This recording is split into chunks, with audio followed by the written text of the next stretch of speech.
So InfoPath Designer is part of the Office 2010 suite.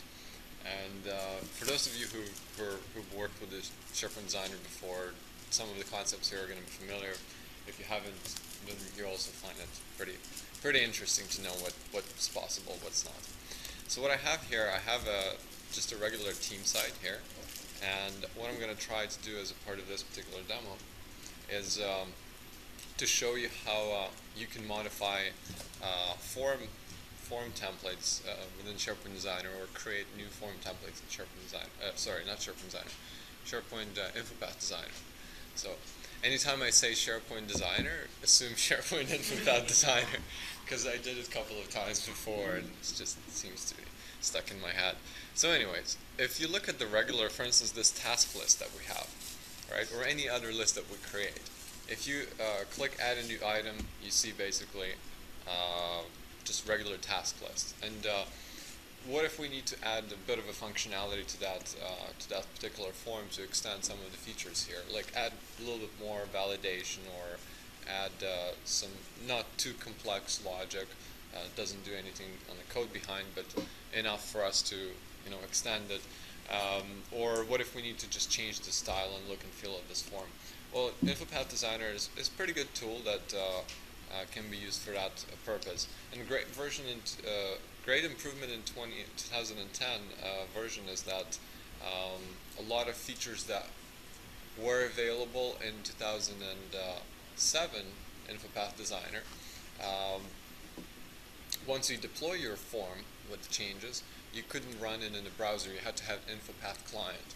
So one of the improvements in 2010 version is that more and more features are going to be running in a browser, just like you would normally run on like you would normally run any form. So let's take a look at this task list and see how we can extend it. So I'm going to fire up SharePoint InfoPath Designer on my box, and I'm just going to. So you'll see there's a bunch of different types of forms that you can create. I'm going to pick a SharePoint list. Basically, that means that I'm going to be connecting to a SharePoint list and extending a SharePoint list form. So my list is located on the root side, right? And here SharePoint InfoPath Designer asks you whether you want to create a new list or connect to existing one. We'll just connect to tasks list that we have here. Just go through the wizard, click Finish, right? And here's how InfoPath Designer interprets the form that we have here. So obviously, again, for those of you who haven't been working with that before, to extend any of the features here, it's pretty easy to do. For instance, if you want to add extra elements in here, or extra some sort of UI stuff, you can do that pretty easily here. So let me add the form header here. Make it a little bigger. Oops, wrong button. So, and then you would think that now you have to deploy it and it's complicated, and what do I do with it? So it's pretty easy here. You just click the quick publish button, right? Either here or through the interface through here, and it'll connect to that particular library that you open, and it'll publish it. So that's it. It's done. If I click on the new form again, you'll see your custom form showed up as it was, but with a custom header that you have. And again, that particular form will show up in a regular browser window. You don't need to have an InfoPath client installed.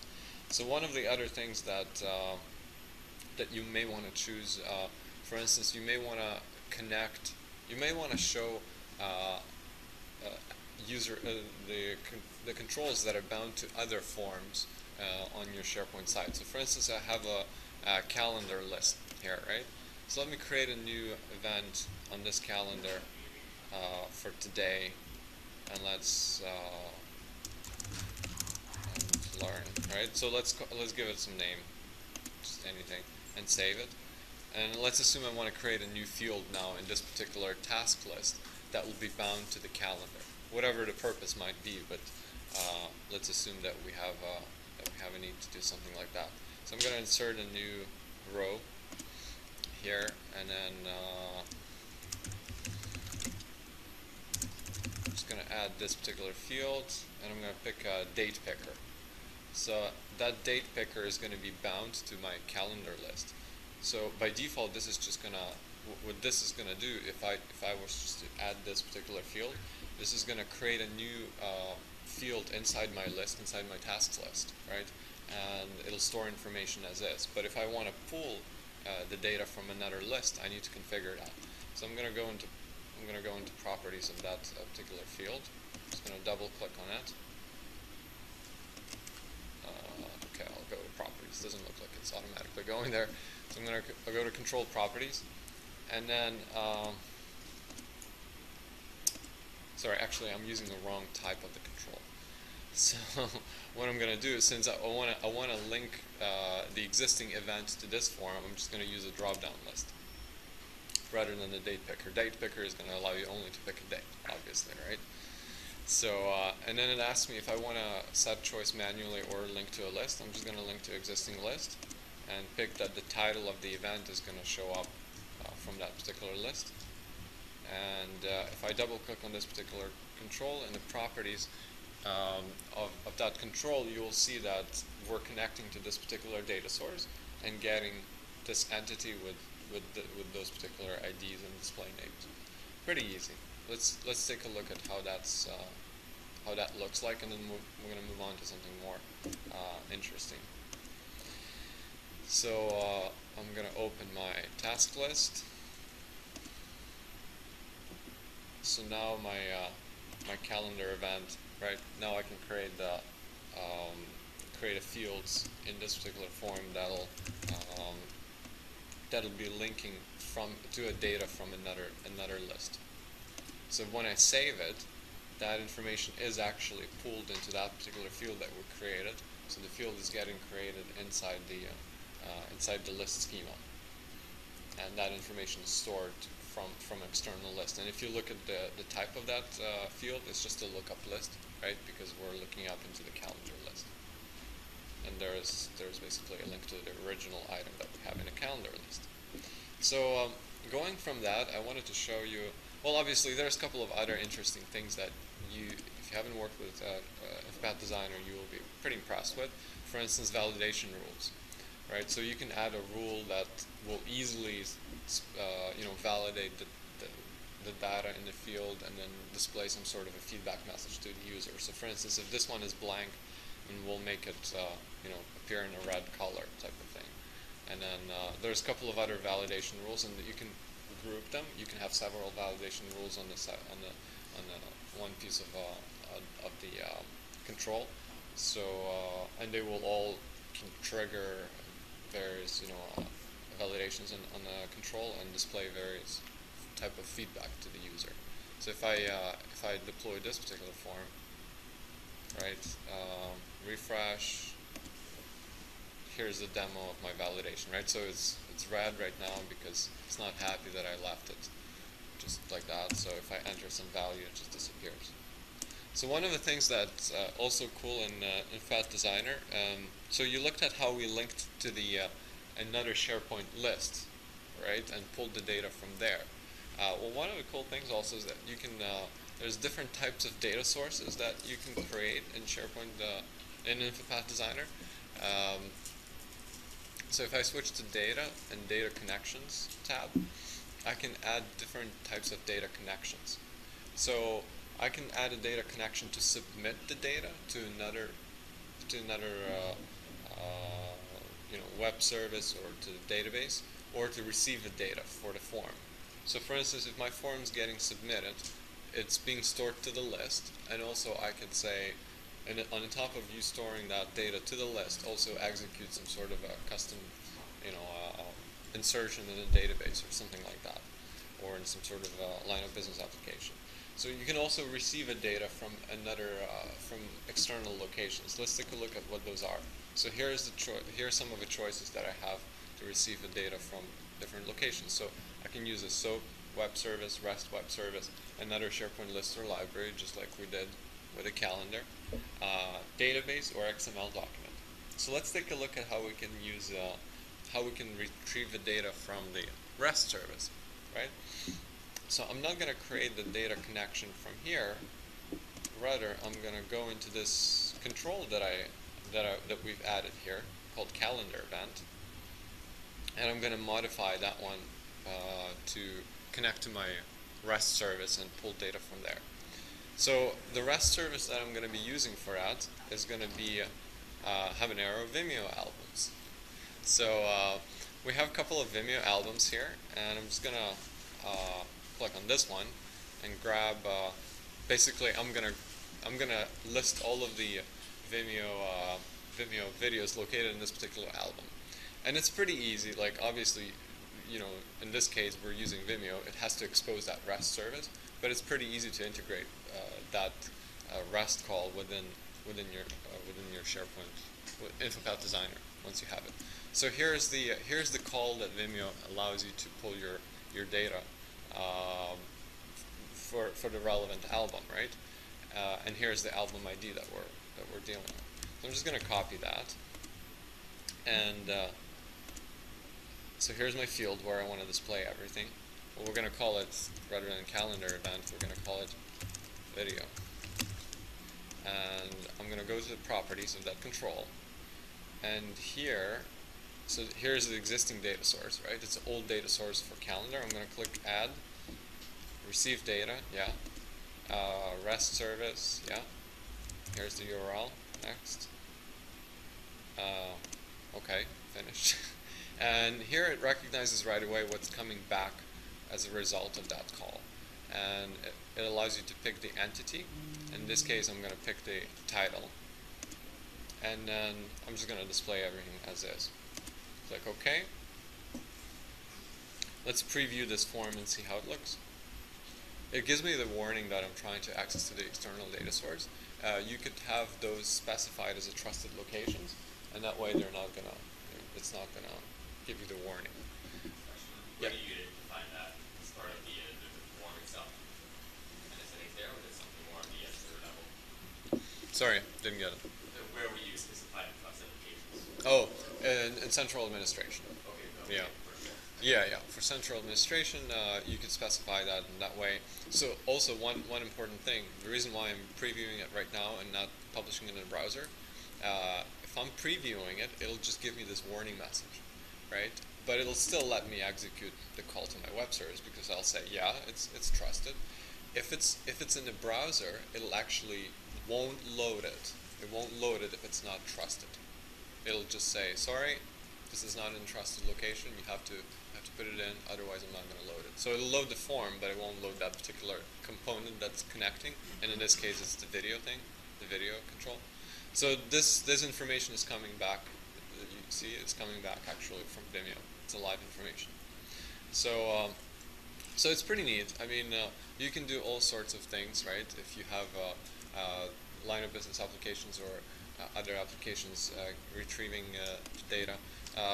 One thing that I did before is I connected to my Twitter account, and because the feed that's coming back is an XML feed, right? The actual information coming from for the information that InfoPath Designer is working with. So you can actually give it a valid XML feed, and then it'll connect to it. So I just took my feed that I have on my Twitter, and you could feed it inside your InfoPath form. So I just copied that. I'm gonna change that from whatever service we had before, which was the Vimeo account, to this. And now the SharePoint, the InfoPath Designer is going to get the information and the object references for that particular data source. Let me just verify that it's pulling the right entity. So it seems it does. Sorry, so I need to pull the item. Click OK, preview.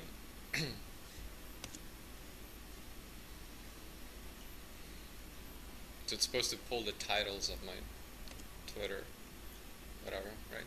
It's pretty easy, right? So on that box, you can choose the title and a value. Yeah. Drop down. Yeah. So the text is displayed, and then there's some kind of So there is a value, exactly. So there is a value and there is a display text that you could, and you could pick it just from XML. So if in my XML node, if I'm going to have here just the item, I can specify that the value is going to be something else than the display. So, yeah. So one last thing I wanted to mention. So that's great, you know, you could do all of those things, and there's a couple of things that you can do in terms of hosting your form. So obviously we've seen how you can host your form right within InfoPath, within the window, within the actual item edit form or item new form.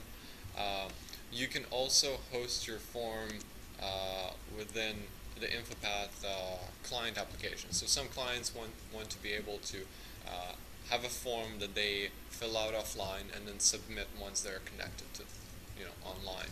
So in this case, if I save this form to my desktop and I want to be able to create, you know, just open the form and fill out any information. Let's say if it's a large form, right? If I'm offline right now, I need to fill out some information here and save it. You can actually save it, that data right inside your form, and then like this, right? So it's called Form 1 now. And then I could open that form. I can open that form and interact with that form. It'll still have my data saved, and see, like this. And once I'm connected, I can submit it, and it'll actually submit the item to the SharePoint list. So let me click Submit. It's submitted. It just disappears. And then when I click OK, there's my test data. So that's one option. Another option is also, let's say if you have some sort of a poll or survey or something like that, there's this form web part that's available. So I just edited this particular page, the team site page. I'm going to go and insert a new web part. And inside my forms, I have InfoPath form web part. I'm going to click OK. And it'll ask me to select a form. And once I pick the form, obviously I can pick any form I want, right? So right now we have just it recognizes that the only one that we have in InfoPath form is tasks, because that's the one that we modified. If we go ahead and modify something else here, like, I don't know, calendar, it'll recognize it as well. So I'm just going to pick tasks, leave everything else as default. One good thing to pay attention to here is what happens when the form is submitted. Do you want to close the form, or do you want to open a new form, or do you want to leave the form open? Because first thing I did, I left it as default, and then I submitted the form, and it stays on the page. I'm like, submit, submit, submit. Why doesn't it submit? It does submit. It's just, you know, it's just not intuitive. So so be sure that if you're using that option. So I click OK, and here's my form. So if I have some sort of a survey or something that I want to, you know, display to users or make it easier for them to, you know, don't go to this library and click new item, just do it right here. They could do it right here. So that's it. That's all I wanted to show you in terms of InfoPath. Definitely some improvements over the past versions that has been you know, around. Mainly around what features are available if it's a web-based form.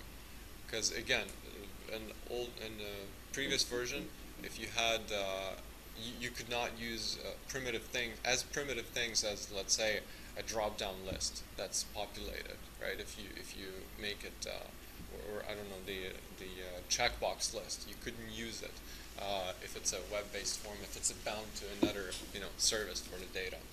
So with this version, there's more controls that could be used for this sort of for web-based forms. And really, the cool thing is that all of those controls are automatically linked to the schema of the list that represents your list. So that's pretty much it. Any questions? Yes.